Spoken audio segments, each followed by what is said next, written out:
हम लोग पढ़ने वाले हैं लीनियर इक्वेशन। क्या पढ़ने वाले हैं?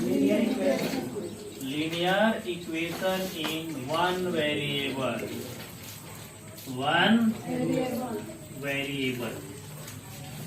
है समझ में? ये वेरिएबल क्या है? तो हमने कल आपको बताया था, है ना, कि मैथ्स में कुछ राशियां होती हैं। क्या? हाँ, कुछ टर्म्स होते हैं जो दो तरह के होते हैं, है ना। एक कांस्टेंट होता है और एक वेरिएबल होता है ना। टर्म्स यानी यहाँ राशियां हैं, और ये राशियां दो तरह की होती है, चर और अचर। ये चर है और ये अचर है, और ये क्या है? चर है। ये चर और अचर ये दोनों क्या है? चर। चर मतलब चर, आश्चर्य। हाँ है। चर मतलब चल, चल। चर मतलब चल, है ना। चर और अचर यानी जो चल सकता है चर, और जो नहीं चल सकता है वो अचर। तो चर यहाँ पे वेरिएबल है। तो वेरिएबल का आने का मतलब ये चल सकता है यानी बदल सकता है, ठीक है। लेकिन ये नहीं बदल सकता, ये कांस्टेंट है, ये फिक्स है। इसका मतलब होता है, यानी मैथ्स में वह वैल्यू जो नहीं बदल सकता उसको कांस्टेंट कहते हैं, और जो बदल जाए उसे वेरिएबल कहते हैं। एग्जाम्पल लेते हैं छोटा सा, जैसे x plus 1 is equal to 4 है। क्या है? 4 है। तो यहाँ जरा यदि हम गौर से देखें तो x plus 1 is equal to 4, तो x की जगह हमको कितना रखना चाहिए? 3 रखना चाहिए ना। तो x इज इक्वल टू 3 पर ये कितना हो जाएगा? 4 हो जाएगा। तो यहाँ पर जो ये x है ये हमको पता नहीं है ना, पता है। तो x जो है ये बदल सकता है। ये यहाँ पर एक चर राशि है। कौन सा राशि है? चर राशि। यही वेरिएबल है। क्या है? वेरिएबल है। क्या है ये? वेरिएबल है। एक और चीज यहाँ समझ सकते हैं। जैसे मान लीजिए कि x प्लस 1 दे दिया। अब कहने का मतलब x में हमको 1 जोड़ना है, तो x की जगह पे यदि हम देखें 1 भी हो सकता है, 2 भी हो सकता है, 3 भी हो सकता है, 4 भी हो सकता है, 5 या -1 कुछ भी हो सकता है कि नहीं हो सकता है, क्योंकि कह रहा है कि एक इसमें जोड़ना है। तो ये क्या है? ये चेंजेबल है, ये बदल सकता है, ये अननोन है, ये मालूम नहीं है। तो इसको हम क्या कहते हैं? वेरिएबल कहते हैं। क्या कहते हैं? वेरिएबल। आया समझ में? और यहाँ पर जो ये फिक्स वैल्यू जो देखा जा रहा है इसको थोड़ी हम चेंज कर सकते हैं, कांस्टेंट। और यही क्या है? कांस्टेंट है। तो अचर मतलब जो न बदलेगा, चर मतलब जो बदलेगा। तो दो तरह की मैथ्स में टर्म्स होती हैं, कांस्टेंट टर्म्स होते हैं, कांस्टेंट और वेरिएबल। तो यहाँ पर लिखा गया है linear equation in one variable. Linear equation in one variable यानी वन वेरिएबल है, यानी कहने का मतलब अननोन कितना होना चाहिए? 1 होना चाहिए। अननोन मतलब जो हमें मालूम नहीं है, अज्ञात, जो हमें मालूम नहीं है। तो कहने का मतलब जो चीज हमें पता नहीं है वो कुछ भी हो सकता है, तो वो हमें मालूम नहीं है, तो इसको आप इस वैल्यू को क्या कह सकते हैं? अननोन कह सकते हैं। तो linear equation in one variable. अब ये इक्वेशन क्या है? तो इक्वेशन में देखो लिखा है, इक्वेशन में एक वर्ड होता है इक्वल, होता है ना जी, इसी से ना बना है इक्वेशन। तो इक्वेशन मतलब बराबर। जैसे क्वेश्चन आ जाए, है ना, what we add, what must be add in 4 to get result 8? यानी कहने का मतलब हमें है ना 4 में क्या जोड़ना चाहिए कि रिजल्ट हमको 8 मिल जाए? 4 जोड़ना चाहिए। तो कहने का मतलब यदि इसको यदि हम इसको एक इक्वेशन के फॉर्म में लिखें, एक टर्म के फॉर्म में लिखें, तो क्या लिखेंगे? What must be added in 4? What यानी क्या? व्हाट मस्ट बी एडेड किसमें? 4 में, ये कितना हो जाए? 8 हो जाए। तो देखो ये जो कंडीशन यहाँ क्रिएट हो रहा है ना, ये मैथमेटिकल एक्सप्रेशन क्रिएट हो रहा है यहाँ पे। तो इसी को हम बोलते हैं समीकरण। अब ये चीज हमको मालूम है नहीं है। एक्स वाई जेड कॉस से लेके क्या होता है, कुछ हो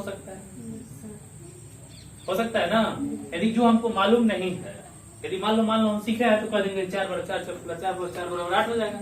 लेकिन ये मालूम नहीं है तो इसका मतलब क्या है, ये अननोन है। क्या है, अननोन है। और ये कौन सा टर्म होगा, वेरिएबल टर्म होगा। अब वेरिएबल टर्म में एक्स लिख सकते हैं, वाई लिख सकते हैं, जेड लिख सकते हैं, क ख ग घ अंग पापा चाचा दादा, ऐसा समझ में। मान लो हम यहाँ लिख दें कि बाबा लिख दिए तो बाबा प्लस 4 बराबर 8, तो बाबा कितना होना चाहिए, है? कितना होना चाहिए, 4। तो बाबा अननोन है कि नहीं है, बाबा क्या है, अननोन है ना। जब इसको इक्वेशन को सॉल्व करेंगे यानी इमेजिनेशन करेंगे कि बाबा की जगह क्या होना चाहिए, ताकि हम 4 ऐड करें तो 8 हो जाए। तो बाबा बराबर क्या हो गया, 4। तो जो अननोन है तो एक ही ना अननोन है, तो एक ही अननोन है, एक ही अज्ञात है। तो इस तरह का जो एक्सप्रेशन होता है इसको हम कहते हैं लीनियर इक्वेशन। क्या कहते हैं, हाँ, हिंदी में इसको कहा जाता है रैखिक समीकरण। क्या कहते हैं, रैखिक समीकरण। कितने चर का, एक चर का। कितने चर का, यानी कितना हमें मालूम होना चाहिए, यानी कितना हमें नहीं मालूम होना चाहिए, अनवेरिएबल, यानी अननोन कितना होना चाहिए, 1। तो ये जो टर्म बना ये एक अलजेब्रिक एक्सप्रेशन बना और इसको हम कहते हैं लीनियर इक्वेशन। क्या कहते हैं, लीनियर इक्वेशन। हाँ, इसके पीछे कारण क्या है लीनियर इक्वेशन का, कि जो भी यहाँ पर हम वेरिएबल मेजर करेंगे, है ना, वेरिएबल मेजर करेंगे उसका अधिकतम पावर कितना होना चाहिए, 1 होना चाहिए, नहीं तो गड़बड़ हो जाएगा। है समझ में, लीनियर इक्वेशन, रैखिक समीकरण हमको सीखना है, ठीक है। तो x का वैल्यू कितना हो गया, x का पावर कितना होना चाहिए, 1 होना चाहिए।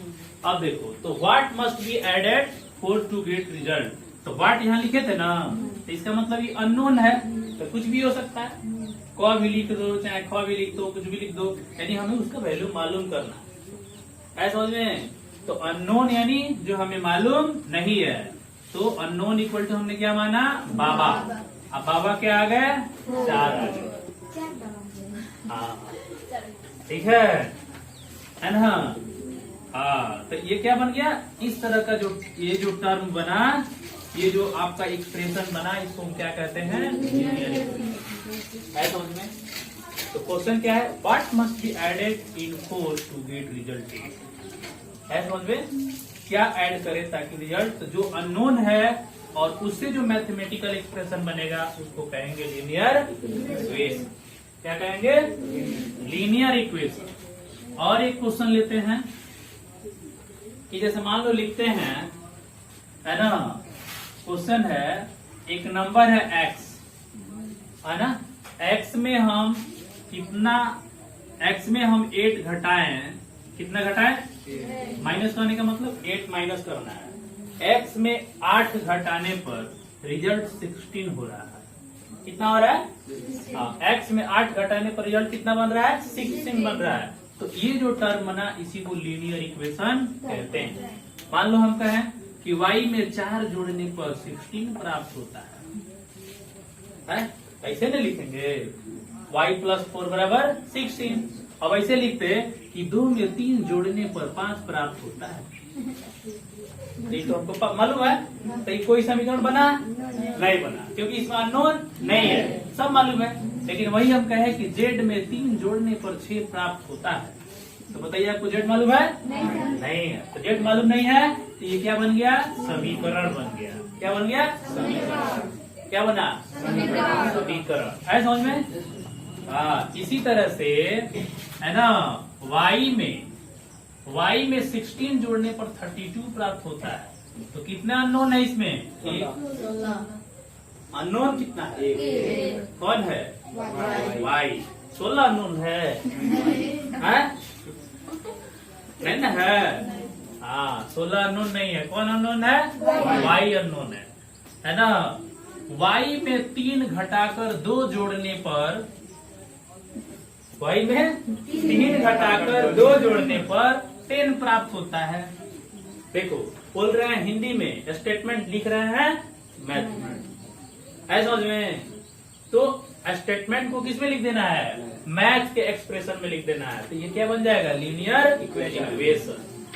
ऐसा समझ में। जेड के दुगुना में, जेड का दुगुना मतलब 2z, twice of Z, twice of Z. Z के दुगुना में यानी ट्वाइस ऑफ जेड में 10 जोड़ने पर 20 प्राप्त होता है। क्या हमको मालूम नहीं है, जेड। ऐसा समझ में। तो जेड की जगह क्या होना चाहिए, यानी इसका मतलब ये अननोन हो गया, हमको मालूम नहीं है। क्वेश्चन कह रहा है कि जेड की जगह क्या होना चाहिए, तो क्या होना चाहिए, 5 होना चाहिए। तो आएगा कैसे, तो इस समीकरण को सॉल्व करेंगे तो आएगा। ऐसे तो कहेंगे कि ये इतना हो जाएगा, लेकिन हम कह रहे हैं कि x के 3 गुना में, x के 3 गुना में 4 जोड़कर 2 घटाने पर 12 प्राप्त होता है। तो x कितना होगा,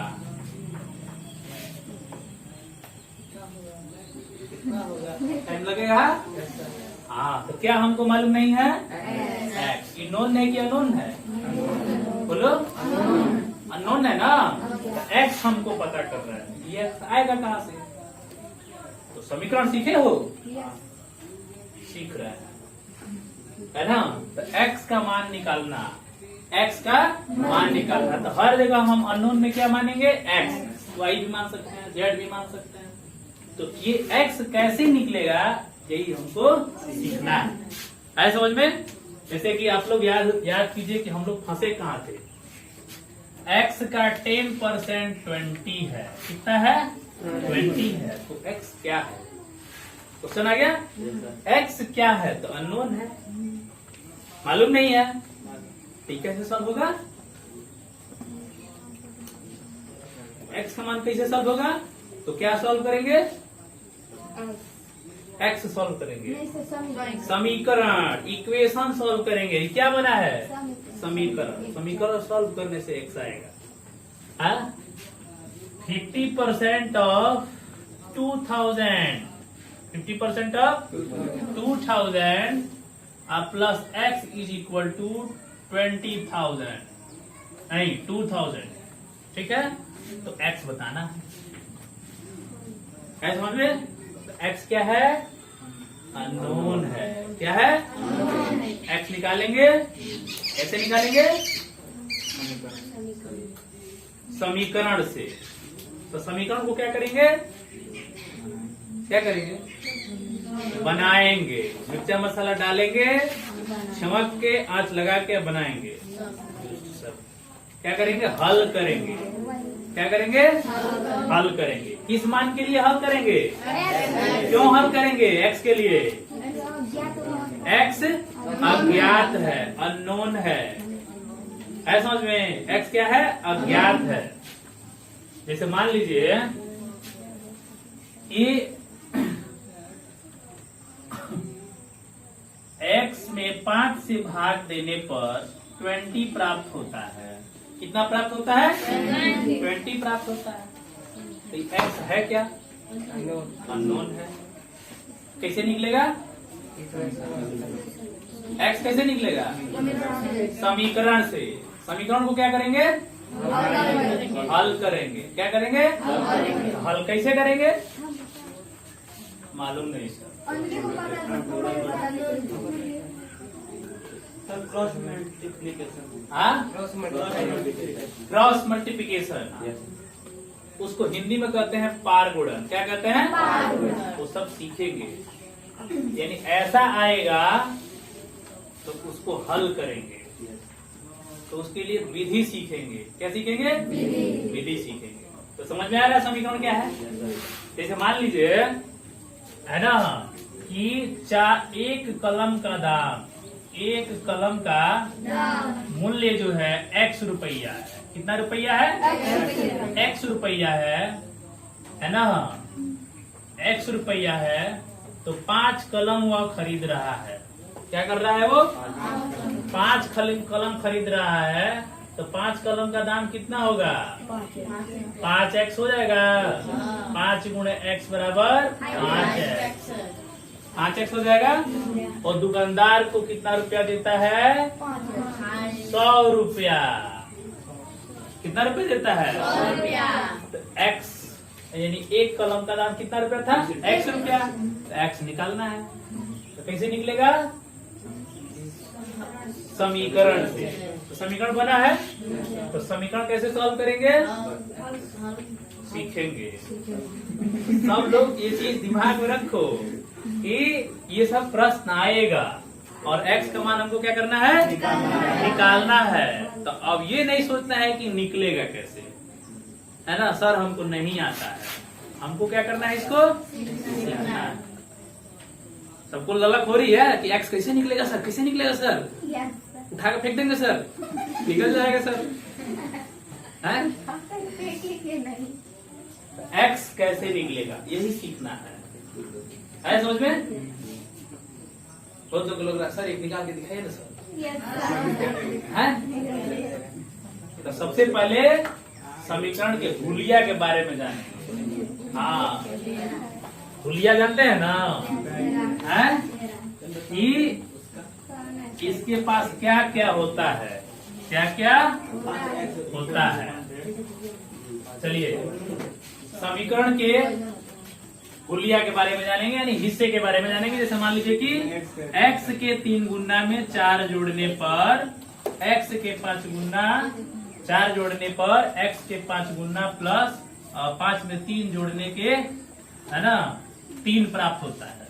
यानी x के 3 गुना में 4 जोड़ने पर, x के 3 गुना में 3x का मतलब क्या हुआ? x का 3 गुना में 4 जोड़ने पर, 4 जोड़ने और x के 5 गुना में 3 जोड़ने पर दोनों का मान क्या होता है? बराबर होता है। तो एक एक्सप्रेशन बना, तो x का मान निकालना है। अब देखो, तो यहाँ पर हम क्या देख रहे हैं? ये इक्वल है।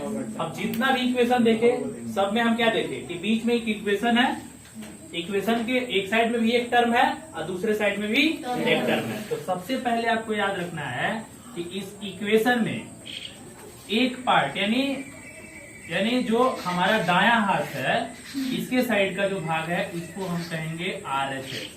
कौन सा भाग कहेंगे? RHS। इसको हिंदी में कहते हैं, बोलो, हिंदी में दायां पक्ष करते हैं। क्या कहते हैं? दायां पक्ष। दायां पक्ष।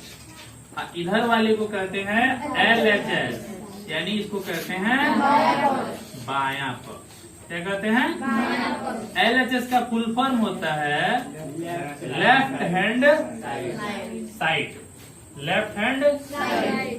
RHS का फुल फॉर्म होता है राइट हैंड साइड। आया समझ में? यहाँ तक कोई परेशानी? No sir. तो समीकरण के 2 भाग, बायां पक्ष और अंग्रेजी में क्या बोलेंगे? LHS और RHS। तो अब हिंदी वाले भी कोशिश करेंगे कि वो बायां पक्ष न लिखे, दायां पक्ष न लिखे, क्या लिखेंगे? RHS और LHS। शॉर्ट टर्म है, दायां भाग और बायां भाग। यहाँ तक क्लियर हो गया?